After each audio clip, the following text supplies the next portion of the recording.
केंझर झील का शुमार पाकिस्तान की चंद खूबसूरत तरीन झीलों में किया जाता है। यहाँ हर रोज सैकड़ों लोग सैरो तफरीह के लिए आते हैं। आने वाले सयाहों को सबसे ज्यादा दिलचस्पी झील के बीचों बीच बनी कब्र पर होती है। एक छोटी सी पहाड़ी पर सुर्ख पत्थर से बनी ये कब्र किसने बनवाई और यहाँ कौन दफन है, ये दास्तान हर आने वाला सयाह सुनना चाहता है।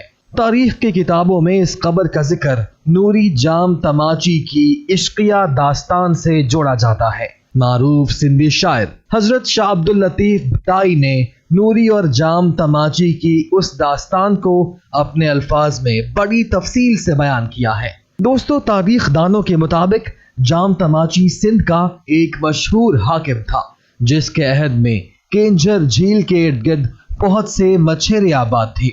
ये मछेरे मछली पकड़कर बेचते थे और उसी से अपनी गुजर बसर करते थे। उन्हीं मछेरों में से एक के घर एक खूबसूरत लड़की ने जन्म लिया, जिसकी खूबसूरत शक्ल देखकर माँ बाप ने उसका नाम नूरी रख दिया। दोस्तों, नूरी जब जवान हुई तो अक्सर अपने बाप के साथ झील पर मछलियां पकड़ने जाया करती थी। एक दिन हुक्मरान जाम तमाची अपनी शाही कश्ती में सवार होकर केंझर झील की सैर कर रहा था कि तफाकन उसकी नजर नूरी पर पड़ी। जाम तमाची पहली ही नजर में नूरी की तरफ कुछ ऐसा माइल हो गया कि जब वापस अपने महल पहुंचा तो नूरी की खूबसूरत आंखों और चेहरे ने उसका आरामो चैन छीन लिया। उसी बेचैनी में जात पात के फर्क को भुलाकर उसने नूरी से शादी करने का फैसला किया और उसके रिश्तेदारों को शाही महल में तलब कर लिया। नूरी के वालिदैन ने यह रिश्ता बड़ी खुशी से कबूल किया और दोनों की शादी धूमधाम से हुई। दोस्तों, शाह अब्दुल लतीफ भटाई ने नूरी की खूबसूरती और अच्छे किरदार को कुछ यूं बयान किया है।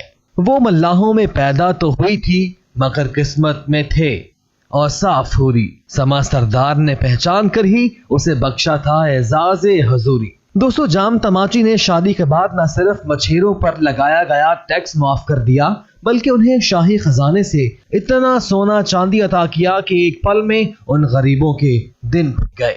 नूरी के अलावा बादशाह जाम तमाची की 6 बीवियां और थीं, लेकिन अपनी खूबसूरती और सादा तबीयत की वजह से नूरी को महारानी कहा जाता था।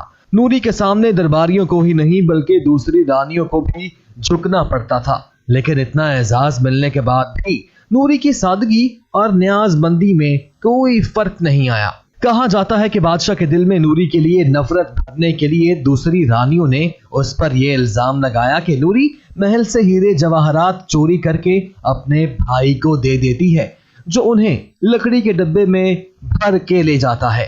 बादशाह ने नूरी को रंगे हाथों पकड़ने का फैसला किया।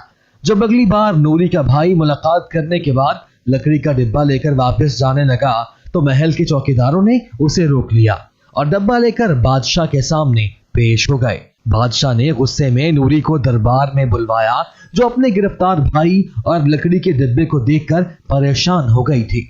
बादशाह ने डब्बे को खोलने का हुक्म दिया, मगर वो ये देखकर हैरान रह गया कि हीरे जवाहरात की बजाय डब्बे में मछली के कांटे भरे हुए थे। बादशाह ने नूरी से पूछा कि ये क्या है, तो नूरी ने बताया कि उसे महल में पकने वाले शाही खानों की बजाय घर में पकने वाली सादा मछली पसंद है, इसीलिए वो अपने भाई से मछली मंगवा कर खाती है। नूरी ने बताया कि बादशाह की नाराजगी के डर से वो ये मछली लकड़ी के डब्बे में मंगवाती है। ये बात सुनकर बादशाह के दिल में नूरी के लिए इज्जत और मोहब्बत और भी बढ़ गई। इस वाक़े के बाद बादशाह ने उम्र भर नूरी के खिलाफ कोई बात नहीं सुनी। बादशाह जाम तमाची और नूरी अक्सर केंझर झील की सैर किया करते थे, जहां उन दोनों की पहली मुलाकात हुई थी। रफ्ता रफ्ता बादशाह और रानी की इस मोहब्बत ने बाकायदा दास्तान की शक्ल इख्तियार कर ली। दोस्तों, नूरी की मौत भी जाम तमाचे की जिंदगी में ही हुई और बादशाह ने अपनी महबूबा की कब्र भी उसी झील के अंदर बनाने का फैसला किया। दोस्तों, नूरी की कब्र आज भी झील के अंदर मौजूद है, जहां रोजाना सैकड़ों लोग आते हैं। तो दोस्तों, ये थी हमारी आज की वीडियो। उम्मीद करते हैं